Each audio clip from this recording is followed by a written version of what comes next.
কোচবিহারের কাঁটাতারের ওপারে বাংলাদেশের লালমনিরহাট, আর এবারে ভারতের কোচবিহারের শীতলকুচির পাঠানটুলি। কোচবিহারের শীতলকুচিতে ভারত বাংলাদেশ সীমান্তে ভিড় করছেন বাংলাদেশের হিন্দু নাগরিকরা। সীমান্তে অনুপ্রবেশ রুখতে কড়া টহল দিতে শুরু করেছে বিএসএফ। বাংলাদেশের উত্তপ্ত পরিস্থিতিতে সীমান্তে জমায়েত করেছেন আতঙ্কিত সে দেশের হিন্দু নাগরিকরা। বিএসএফ এর 157 নম্বর ব্যাটালিয়নের জওয়ানরা মোতায়েন রয়েছেন এলাকায়।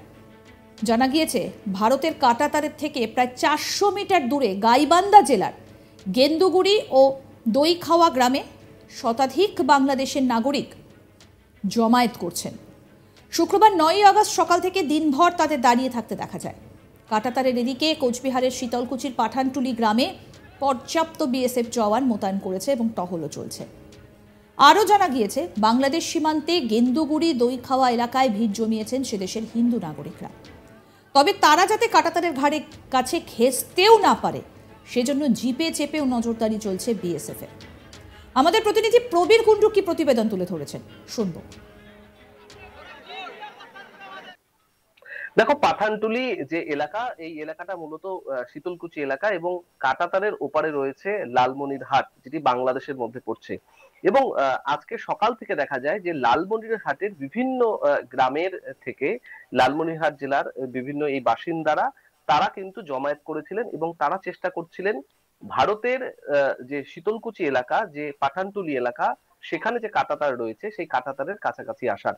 এবং এই ঘটনা চোখের সামনে আসতেই কিন্তু দেখা গেছে যে বিএসএফ একেবারে তৎপর হয়ে উঠেছে এবং বিএসএফ এর যে জওয়ানরা রয়েছেন এবং বিএসএফ এর উচ্চ পদস্থ যে কর্তারা রয়েছেন তারা রীতিমতো সেই এলাকায় গিয়েছেন এবং এলাকায় যথেষ্ট বিএসএফ জওয়ান মোতায়েন রয়েছে যাতে কাঁটাতারের কাছাকাছি তারা ঘেঁষতে না পারে।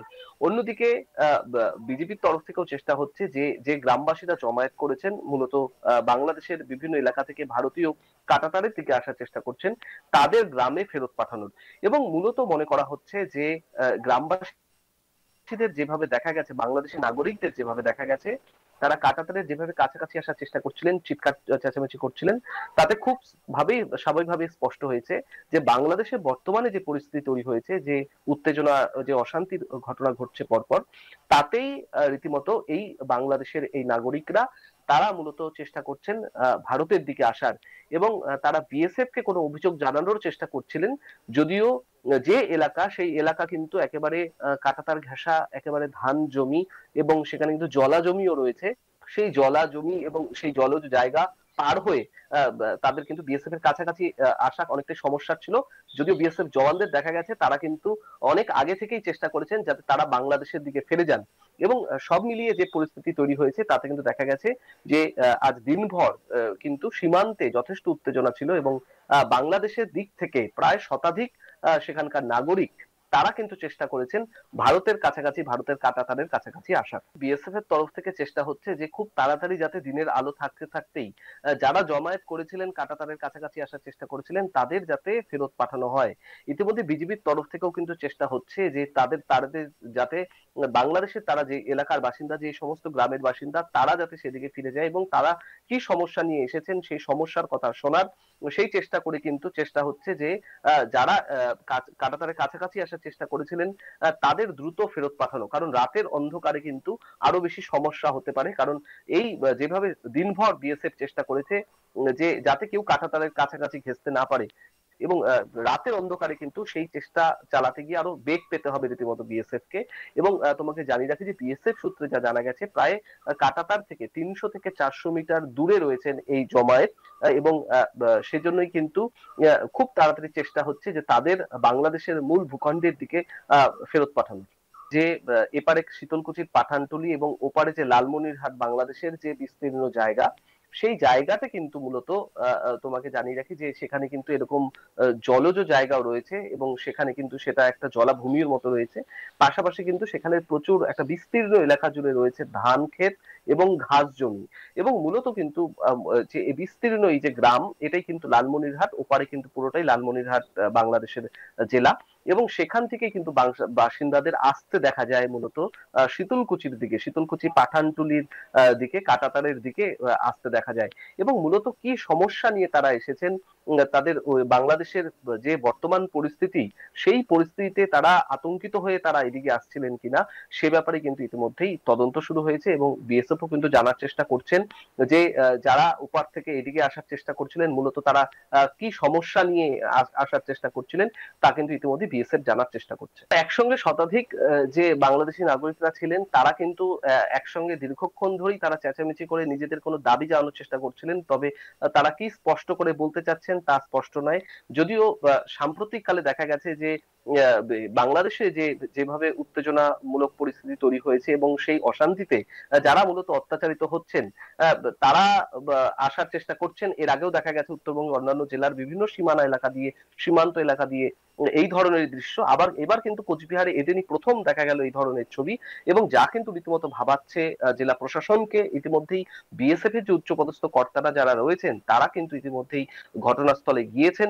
যদিও বিএসএফ এর যারা উচ্চপদস্থ আধিকারিকরা রয়েছেন, তারা কিন্তু এখনো স্পষ্ট করে এই বিষয়ে কোনো মন্তব্য করতে চাননি সংবাদ মাধ্যমের কাছে।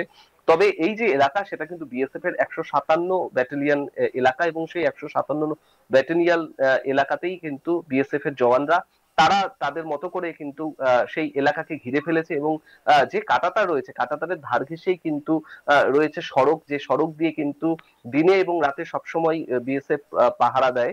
এবং সেখানে কিন্তু মূলত বিএসএফ এর বিভিন্ন ভ্যান, এমনকি বিএসএফ এর বিভিন্ন যানবাহনকে কাজে লাগিয়েও গোটা এলাকা জুড়ে কিন্তু সেখানে বিএসএফ এর টহল শুরু হয়েছে। তো গত এক সপ্তাহ ধরে দেখা গেছে যে প্রথম ধাপে প্রচুর মেডিকেল কলেজের পড়ুয়া তারা এসেছিলেন, বিভিন্ন দেশের নানা প্রান্তের মেডিকেল পড়ুয়া তারা বাংলাদেশের বিভিন্ন মেডিকেল কলেজ থেকে তারা ফিরেছিলেন কোচবিহারের চ্যাংড়াবান্ধা সীমান্ত হয়ে। তারা ফিরে যান বাড়িতে, এবং দেশের নানা প্রান্তের মেডিকেল কলেজের পড়ুয়ারা ফিরেছিলেন। এবং সাম্প্রতিককালে নতুন করে যখন বাংলাদেশে অশান্তি চরম আকার নেয়, তখন কিন্তু দেখা গেছে যে বাংলাদেশে যারা বিভিন্ন প্রয়োজনে বা আত্মীয়ের বাড়িতে তারা যারা গিয়েছিলেন বেড়াতে, বা ব্যবসায়িক কোনো কাজে গিয়েছিলেন, তাদের কিন্তু চ্যাংড়াবান্ধা ইমিগ্রেশন চেকপোস্ট হয়ে তারা কিন্তু ফিরেছেন। এবং ফেরার পরে কিন্তু যারা ফিরেছেন তাদের মধ্যে অনেকেই কিন্তু তারা বলেছেন যে গত 4 তারিখ থেকে 6 তারিখের মধ্যে মূলত যারা ফিরেছেন, তাদের কিন্তু দেখা গেছে যে তাদের রীতিমতো লুটপাট করা হয়েছে। এবং বাংলাদেশের যে কাঁটাতার, সেখান থেকে প্রায় 100 কিলোমিটার বাংলাদেশের দিকে ভেতরে বগুড়া বলে যে এলাকা, সেই এলাকা হয়ে যারা মূলত ফিরেছেন চ্যাংড়াবান্ধা চেকপোস্টের দিকে, তাদের কিন্তু রীতিমতো ছিনতাই, এমনকি হুমকি, এমনকি তাদের পাসপোর্ট পুড়িয়ে দেওয়া বা জলে ফেলে দেওয়া, এই ধরনের বিভিন্ন হুমকি দেওয়া হয়েছে। এমনকি তাদের সঙ্গে থাকা টাকা পয়সা ছিনিয়ে নেওয়ারও অভিযোগ উঠেছে। এমনই কিন্তু অভিযোগ করেছিলেন যারা সেই সময় চ্যাংড়াবান্ধা চেকপোস্ট হয়ে এসেছেন। এবং সেই পরিস্থিতিতে মাথায় রেখেই কিন্তু বিএসএফ জানার চেষ্টা করছে। তো আপডেট পেতে দেখতে থাকুন আজ তক বাংলার ইউটিউব চ্যানেল, সাবস্ক্রাইব করুন।